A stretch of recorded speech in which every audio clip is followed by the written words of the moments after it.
የ12ኛ ክፍል ተማሪዎችን እንዲህ ብዬ ጠየቅኳቸው። አሁን ላይ ወደ 11ኛ ክፍል ብትመለሱ ምን ነገሮችን ታስተካክላላችሁ ብዬ ጠየቅኳቸው።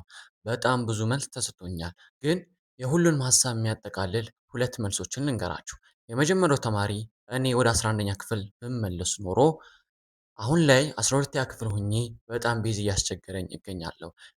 ቶሎ ኮንሰፕቶችን አንደርስታንድ ማድረግ እየከበደኝ እገኛለሁ። ታዲያ ወደ 11ኛ ክፍል ብመለስ ከቤዝ ከመሰረቱ ጥንቅቅ አድርጌ አጠና ነበር። ምናልባትም የ9 እና የ10ን ከቤዝ ከመሰረቱ በደንብ አድርጌ አጠና ነበር ይላል። ሁለተኛ ተማሪ ደግሞ እንዲህ ብላ መልሳለች። እኔ ከማትሪክ ጥያቄዎች እንዳየሁት ከአስተማሪዎችም እንደተነገረኝ በአሁን ሰዓት ላይ አንድ ተማሪ 11ኛ ክፍልን ጥንቅቅ አድርጎ ከተማረ ማትሪክን ጥሩ ውጤት የማያመጣበት ምንም ምክንያት የለም። ምክንያቱም የአብዛኛው የማትሪክ ጥያቄዎች የ11ኛ ክፍል ስለሆኑ። ታዲያ ወደ 11ኛ ክፍል ብመለስ በትክክል የ11ኛ ክፍልን ጥንቅቅ አድርጌ አጠና ነበር ትለናለች። እንዴት ናችሁ የ11ኛ ክፍል ተማሪዎች? በዛሬው ቪዲዮአችን በሁለት መንገድ የተለያዩ ነገሮችን ማድረግ ልትችሉ ትችላላችሁ።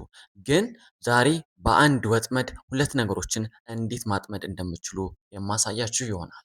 ታዲያ በትምህርት ቤታችሁ ጎበዝ ሆናችሁ እንዲሁም ደግሞ ማትሪክን ከአሁኑ እንዴት መዘጋጀት እንደምትችሉ ዛሬ አሪፍ ሀሳቦችን ይዤላችሁ መጥቻለሁ። እንዲሁም ደግሞ ዜድ ሴክሬት ኤዱኬሽናል ፕላትፎርም ለእናንተ ለ11ኛ ክፍል ተማሪዎች ያዘጋጀላችሁ ፓኬጅ አለ። እንኳን ወደ ቲቢያን ፎከስ ቲዩብ በሰላም መጣችሁ።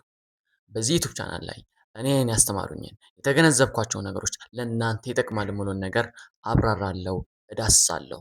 ታዲያ ዩቲዩብ ላይ ፖዚቲቭ አመለካከት ለማየት የምትመጡ ሰዎች ይህንን የዩቲዩብ ቻናል ሰብስክራይብ ማድረግ እንዳይረሳ። አብዛኛው የ12ኛ ክፍል ተማሪዎች ከሚቆጫቸው ነገሮች አንዱ 11ኛ ክፍልን በትክክል አለመማራቸው፣ የ11ኛ ክፍል ትምህርትን በትክክል አንብበው ባለመምጣታቸው ይቆጫቸዋል። ታዲያ የ11ኛ ክፍል ተማሪዎች በጣም እድለኛ ናችሁ። በዛሬ ቪዲዮአችን እንዴት ለ11ኛ ክፍልን ትምህርት ወይም ደግሞ ለማትሪክ በትክክል እንዴት ገና ካሁኑ ሳትጨናነቁ ዘና ፈታ እያላችሁ እንዴት እንደምትዘጋጁ አሳያችኋለሁ። እንዲሁም ደግሞ ለእናንተ ለ11ኛ ክፍል ተማሪዎች ዜድ ሴክሬት ኤዱኬሽናል ፕላትፎርም ያዘጋጅላችሁ ምርጥ ፓኬጅ አለ።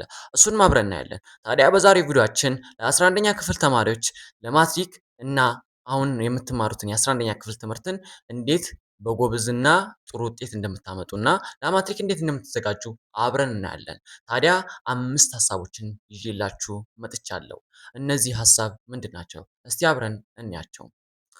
ወደ መጀመሪያው ሀሳብ ስንገባ ስኬጁል ወይም ደግሞ ፕላን ማውጣት ይባላል። ስኬጁል ወይም ደግሞ ፕላን ማውጣት አብዛኞቻችን እናውቀዋለን። በተለይ ደግሞ አዲስ ዓመት ሲገባ ብዙዎቻችን ሞቲቬት ሆነን ከአሁን በኋላ እለወጣለሁ ብለን የተለያዩ እቅዶችን እናወጣለን። ግን የኛ እቅድ እንዴት ነው የሚሆነው? ብዙ ጊዜ ጠዋት ከዚህ እስከዚህ ሰዓት እነሳለሁ፣ ከዛን ከዚህ እስከዚህ ሰዓት ቁርሴን እበላለሁ፣ ከዚህ እስከዚህ ሰዓት ትምህርት ቤት ሄዳለሁ፣ ከዚህ እስከዚህ ሰዓት እመጣለሁ፣ ከዚህ እስከዚህ ሰዓት እጫወታለሁ ያላችሁ ከዚህ እስከዚህ ሰዓት ስልክ አያለሁ፣ ከዚህ እስከዚህ ሰዓት ሙቪ አያለሁ፣ ከዚህ እስከዚህ ሰዓት አጠናለሁ፣ ከዚህ እስከዚህ ሰዓት አለው ብላችሁ ሀሳብ ወይም ደግሞ ስኬጁል ታውጣላችሁ። ግን ያ ነገር በጣም ቦሪንግ ነው። ያንን ካወጣችሁ በኋላ ሙሉ ስኬጁላችሁ ሙልት ያለ ነው። ታዲያ ይሄ ነገር መጥፎ ነው እያልኩኝ አይደለም።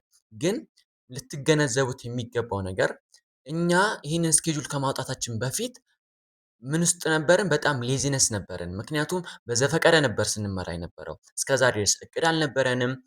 የመጣልን ነገሮች ነበር የምናደርገው። ያገኘናቸው ነገሮች እንሰራለን። እዚህም ወደዛም እዚህም እያለን ነበር የምንሰራው። ሲፈልገን ስልካችንን እናነሳለን፣ ሲፈልገን እናጠናለን። አሁን ታዲያ እንደዚህ በዚህ በዘፈቀደ ህይወት ኖረን ወደዚህ ስኬጁል ሁሉን የቀን ክፍላችንን በትክክል ስኬጁልስ በምናወጣበት ጊዜ ለእኛ በጣም ቦሪንግ ነው። ምክንያቱም አይምሯችን ያንን ነገር አልለመደው። ታዲያ እንዴት ስኬጁል እናውጣ ካላችሁኝ እኔ ዛሬ የምነግራችሁ የጥናት ስኬጁል ነው። ታዲያ የጥናት ስኬጁል እንዴት ነው የምናወጣው ካላችሁን፣ አሁን ለምሳሌ መጀመሪያ የምታወጡት ነገር በሳምንት ወይም ደግሞ በሁለት ሳምንት ምን ያክል ዩኒት መጨረስ ትፈልጋላችሁ? ሶሻልም ሁኑ የናቹራልም ተማሪ ሁኑ ምን ታደርጋላችሁ? በሁለት ሳምንት ለምሳሌ አሁን በሁለት ሳምንት ውስጥ የሁሉንም ትምህርቶች ዩኒቶች አንድ ዩኒት መጨረስ። የሁሉንም ትምህርቶች አሁን ምን አውጥተናል? በሁለት ሳምንት ውስጥ የሁሉንም ትምህርቶች አንዳንድ ዩኒቶች መጨረስ አውጥተናል። ታዲያ እነዚህን ደግሞ በሁለት ሳምንት ያቀድነው ወይም ደግሞ ያወጣነውን ነገር ወደ ምን እንከፋፍለዋለን? ወደ ቀን እንከፋፍለዋለን። እንዴት ነው ወደ ቀን የምንከፋፍለው? ለምሳሌ ሰኞ ማትስ ትምህርትን ዩኒት ዋንን በዩኒት ዋን ውስጥ ያሉትን ከዚህ እስከዚህ ያሉትን ሌሰኖች አጠናለሁ። በጣም ትንሽ ነው። ከዛን አንድ ትምህርት እንጨምርበታለን። ምን እንጨምርበታለን? ባዮሎጂ። ባዮሎጂም ዩኒት ዋንን በዩኒት ዋን ያሉትን ሌሰኖች ከዚህ እስከዚህ ያለውን ሌሰን አጠናለሁ ሰኞ። እንዲሁም ደግሞ ምን ትጨምሩበታላችሁ? እንግሊዘኛ። ምክንያቱም እንግሊዘኛ ቋንቋ ስኪል ስለሆነ ሁሌም ልትለማመዱት የሚገባ ነገር። ሰኞ ምን አወጣን? ማትስ እና ባዮሎጂ አውጥተናል። ማክሰኞ ምን እናወጣለን? ፊዚክስ እና ኬሚስትሪ። ሶሻሎችም እንደዛ አድርጋችሁ ማውጣት ትችላላችሁ። ለምሳሌ ሶሻሎች ማትስ እና ሂስትሪ ካረጋችሁት ማክሰኞ ምን ታደርጋላችሁ? ጂኦግራፊ እና ኢኮኖሚክስ። እንዲህ ያደረጋችሁ ምን ታወጣላችሁ? የቀን ፕላናችሁን አወጣን። አሁን የሳምንት በሁለት ሳምንት የሁሉንም ትምህርት ዩኒቶች አንድ ዩኒት መጨረስ ብለን አውጥተን ነበረ። ታዲያ አሁን ወደ ምን ከፋፍለነዋል? ወደ ቀን ከፋፍለነዋል። አሁን ምን አውጥተናል? በቀን የትኛውን ዩኒት የትኛውን ትምህርት የትኛውን ሌሰን እንደምናጠና እናውቀዋለን። ታዲያ በሁለት ሳምንት ውስጥ የሁሉንም ትምህርት አንዳንድ ዩኒት እናጠናለን ያለውን በቀን ስንከፋፍለው በጣም ቀላል ይሆናል ማለት ነው። አሁን በቀን ምን ያክል ማጥናት እንዳለብን ተገንዘበናል ማለት ነው። ታዲያ ይህንን ስኬጁል በትክክል እንደዚህ አድርጋችሁ ለጥናት ማውጣት ትችላላችሁ። በጣም ቀላልና ኢዚ በትንሽ ሰዓት ውስጥ የምትጨርሱት ነገር ስለሆነ በጣም ቀላል ነው ለእናንተ የሚሆናችሁ። ከትምህርት ቤት መታችሁ የምታጠኑት ነገር ነው። ምክንያቱም ሲምፕል እና ቀለል ያለ ነገር ብዙም ትልቅ ኮንሴፕት አይደለም፣ ወይም ደግሞ ትልቅ ሌሰን አይደለም እየሰጧችሁ ያላችሁት። በአንድ ዩኒት ውስጥ ያለውን ትናንሽ ሌሰኖች ስለምታወጡ በዚህ መልኩ የቀን ስኬጁል ወይም ደግሞ የሳምንት ስኬጁል ማውጣት ትችላላችሁ። አሁን ስኬጁል ማውጣት እንደዚህ ከሆነ እስቲ ወደ ሁለተኛው ሀሳብ ደግሞ እንሂድ። ወደ ሁለተኛው ሀሳብ ስንመጣ ደግሞ ከስር ከመሰረቱ አጥና ይባላል። ይሄን ያልኩበት ምክንያት ለምንድን ነው? አብዛኛው የ12ኛ ክፍል ተማሪዎች ልክ 12ኛ ክፍል ከገቡ በኋላ በጣም የሚጎዳቸው ነገር ምንድን ነው? ከቤዚክ አለማጥናታቸው ወይም ደግሞ ፋንዳሜንታል የሆነ ኮንሴፕት አለመያዛቸው። ያ ነገር ደግሞ ስለጎዳቸው የተለያዩ ኮንሴፕቶችን ለመያዝ በጣም ይቸገራሉ።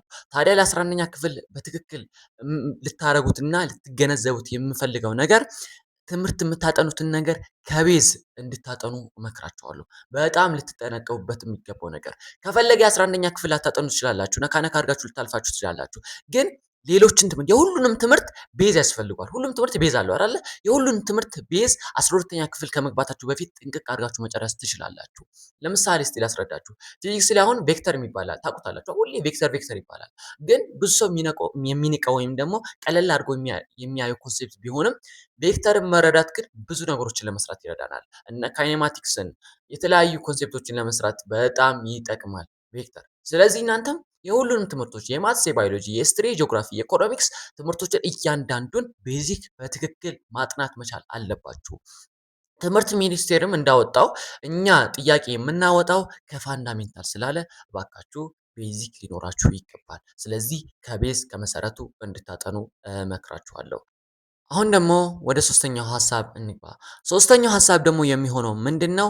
ጥያቄ መስራት። አብዛኛው ተማሪ የሚዘናጋበት ነገር ስለሆነ ነው። ብዙ ተማሪ ያጠናል፣ ካጠና በኋላ ጥያቄ መስራት ይፈራል።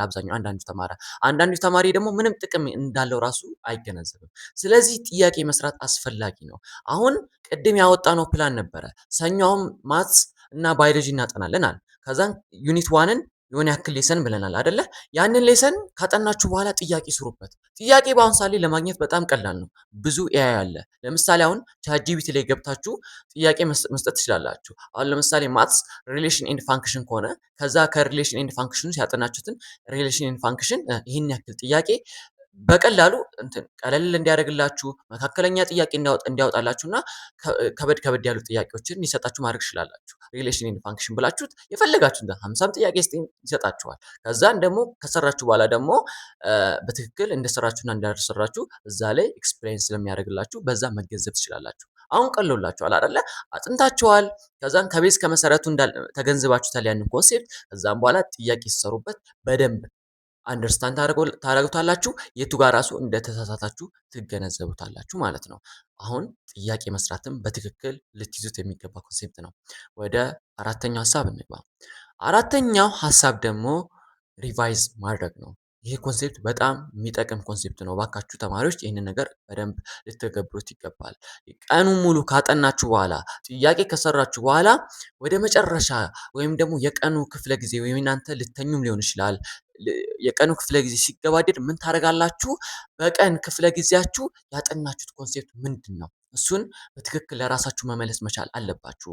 ቅድም ማትስና ባዮሎጂ ብለናል። ማትስና ባዮሎጂ ካልን ሰኞ ማትስ ዛሬ ምንድን ነው ያጠናሁት? እነዚህ ኮንሴፕቶችን አጥንቻለሁ። ባዮሎጂ ይህን ኮንሴፕቶችን አጥንቻለሁ ብለን ለራሳችን መንገር መቻል አለብን። ወይም ደግሞ በደንብ ደግሞ ረቀቅ ስናደርገው ደግሞ የሆነ ባዶ ወረቀት እናወጣለን፣ እስክሪብቶአችንን እንይዛለን። ከዛም በኋላ እዛ ነጭ ወረቀት ላይ ከአይምሮአችን እያወጣን እንጽፋለን። በቀን ክፍለ ጊዜ ውስጥ ያጠናነው ማለት ነው። ያ በጣም የሚረዳን ነገር ነው። ምክንያቱም ቀን ሙሉ ያጠናነውን ነገር ጥያቄ ሰርተናል፣ አጥንተናል። ታዲያንን ነጭ ወረቀት ላይ በምጽፉበት ጊዜ በትክክል አንደርስታንድ እንዳደረጋችሁትና የቱ ጋር እንደተሳሳችሁ ትይዛላችሁ። ከዛን ያልገባችሁን ቦታ ድጋሚ ታጠናላችሁ ማለት ነው። አራተኛው ሀሳብ ይሄ ነው። አምስተኛው ሀሳብ ወደ አምስተኛው ሀሳብ ስገባላችሁ፣ አምስተኛው ሀሳብ ደግሞ ምንድን ነው? አሁን ብዙዎቻችን ያጠናነውን ነገር ሾርት ተርም ሚሞሪ ላይ ነው ያለው። ከሾርት ተርም ሚሞሪ ወደ ሎንግ ተርም ሚሞሪ እንዲሄድ ምን ያደርጋል? ምን ማድረግ መቻል አለብን? መደጋገም የሚባል ነገር አለበት። መደጋገም። ስለዚህ ታዲያ እንዴት ነው የምንደጋገመው ካላችሁን፣ የቀን ክፍለ ጊዜ ያጠናችሁትን ጥያቄ ሰርታችኋል፣ ሪቫይዝ አድርጋችኋል። ከዛ ምን ታደርጋላችሁ? ከሰኞ እስከ አርብ ነው ስኬጁል የምታወጣው አይደለ? ከሰኞ እስከ አርብ ካወጣን በኋላ ቅዳሜ የሁሉንም ትምህርቶች በሳምንት ውስጥ ያጠናቸውን ትምህርቶች ሁሉ ሪቫይዝ እናደርጋለን። ሁሉንም ትምህርት ስላችሁ ግራ ልትጋቡ ወይም ደግሞ ይከብዳል ልትሉ ትችላላችሁ። ግን ሰኞ፣ ማክሰኞ፣ ሮብ፣ ሐሙስ፣ አርብ ያጠናችሁት በደንብ ከፋንዳሜንታል ጀምሮ ስላጠናችሁት፣ ጥያቄ ስለሰራችሁ፣ ሪቫይዝም ስላደረጋችሁ በጣም ቀላል ነው የሚሆንላችሁ። ወዲያው ለማስታወስም ይረዳችኋል። ከዛ ምንድነው ቅዳሜ ሳምንቱ ሙሉ ያጠናችሁትን ኮንሴፕት ሪቫይዝ ታደርጋላችሁ። ቅዳሜ ሪቫይዝ ካደረጋችሁ በኋላ እሑድ ደግሞ ጥያቄ ደግሞ ትሰራላችሁ። እንዳልኳችሁ ቅድም ጥያቄ ለማግኘት በጣም ቀላል ነው። የማትሪክ ጥያቄዎችን ሰራላችሁ። ቻትጂፒቲ ላይ ገብታችሁ ጠይቁታላችሁ፣ ጥያቄ ያመጣላችሁ። እንደዛ አድርጋችሁ የቀን ክፍለ ጊዜያችሁን ከፋፈላችሁት። አሁን በዚህ ሁኔታ ከሄዳችሁ ጥንቅቅ አድርጋችሁ የተለያዩ ትምህርቶችን ማጥናት ትችላላችሁ። የ11ኛ ክፍልን ትምህርት በደንብ መገንዘብ ትችላላችሁ። ይህንን ካደረጋችሁ እመኑን ትለወጡበታላችሁ። ይህንን ሀሳብ የምነግራችሁ የ11ኛ ክፍል ተማሪዎች ብቻ አይደለም፣ ማንኛውም ተማሪ ሊያደርጋቸው የሚገባ ነገር ነው። ስለዚህ ፕላን ካወጣን ወይም ስኬጁል ካለን ከቤዝ ከመሰረቱ ከፋንዳሜንታል ማጥናት ከጀመረን ጥያቄ የምንሰራ ከሆነ ሪቫይዝ የምናደርግ ከሆነ በሳምንት ያጠናቸውን ደግሞ በደንብ ሪቫይዝ የምናደርግ ነው። ድጋሚ ጥያቄ የምንሰራ ከሆነ ያጠናነው ነገር ከሾርት ተርም ወደ ሎንግ ተርም ሚሞሪ ይቀየራል። ስለዚህ በዚህ መልኩ ልታጠኑ እመክራችኋለሁ። ስኬጁል ማውጣት ብለናል። ከፋንዳሜንታል ወይም ደግሞ ከቤዚክ ማጥናት ብለናል። ጥያቄ መስራት ብለናል። ከጥያቄ ከሰራችሁ በኋላ ሪቫይዝ ማድረግ እና የቀን ውላችሁን ደግሞ ሪቫይዝ ካደረጋችሁ በሳምንቱ ደግሞ በሳምንት ያጠናችሁን ሪቫይዝ ማድረግ ብለን ተነጋግረናል። ታዲያ አብዛኛው ተማሪ ስኬጁል ማውጣት በጣም ይከብደኛል የሚል ተማሪዎች አሉ። አጋዥ እፈልጋለሁ የሚል ተማሪዎች አሉ። በትክክል ፕላን አውጥቶ የሚሰጠኝ ነገር እፈልጋለሁ ለምትሉ ተማሪዎች ዜድ ሴክሬት ኤዱኬሽናል ፕላትፎርሞች ለእናንተ ያዘጋጁት ለ11ኛ ክፍል ያዘጋጁት ፕሮግራም አለ። ይህ ፕሮግራም ደግሞ ምንድን ነው ካላችሁኝ፣ የመጀመሪያው ስኬጁል ያወጡላችኋል ወይም ይሰጣችኋል። ቅድምም ብያችሁ ነበር፣ የቀን ውላችሁን ወይም ደግሞ በቀን የምታጠኑትን ነገሮች ስኬጁል ማውጣት ብያችሁ ነበር። ታዲያ በዜድ ሴክሬት አካዳሚ በየሳምንቱ ይሰጣችኋል። በሳምንት የትኛውን ትምህርት የትኛውን ሌሰን ማጥናት እንዳለባችሁ፣ ሰኞ ይሄኛውን፣ ማክሰኞ፣ ሮብ፣ ሐሙስ፣ አርብ፣ ቅዳሜ፣ እሁድ የምታጠኑትን የትኛውን ሌሰን እንደምታጠኑ ይነገራችኋል። ከዛን ይህንን ፕላን ከሰጧችሁ በኋላ ቪዲዮ አለው አፕሊኬሽናቸው ላይ። ይህም ቪዲዮ ደግሞ አለ። ይሄ ቪዲዮ የተዘጋጀው ብቁ በሆኑ መምህራኖች የተዘጋጀ ነው። እነዚህ መምህራኖች ለእናንተ እያዝናኑ ከቤዝ ከመሰረቱ ያስጠናችኋል። ቅድም በሁለተኛው ሀሳብ ላይ ምን ብያችሁ ነበረ? ከቤዝ ከመሰረቱ አጥኑ ብያችሁ ነበረ።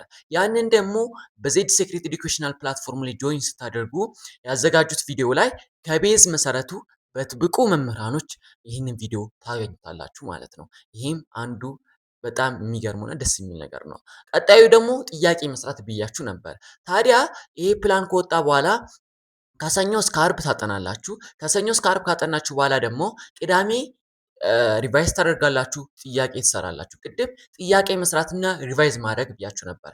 የክለሳ በሳምንቱ ያጠናችሁትን እንዲከልሱ ይሰጣችኋል፣ ፕላኑ ላይ ያለላችሁ። ያ ፕላን ከከለሳችሁ በኋላ ደግሞ ትፈተናላችሁ። ይሄ ፈተና ደግሞ ከየት ነው? በጣም ነገር ያንን ጥያቄ አውጥቶት በተለይ ደግሞ የማትሪክ ጥያቄዎችን እንድትሰሩ ያደርጋችኋል። ስለዚህ እሑድ ደግሞ ትፈተናላችሁ ማለት ነው። ታዲያ በዜድ ሴክሬት ላይ ይሄንን ነገር ታገኙታላችሁ።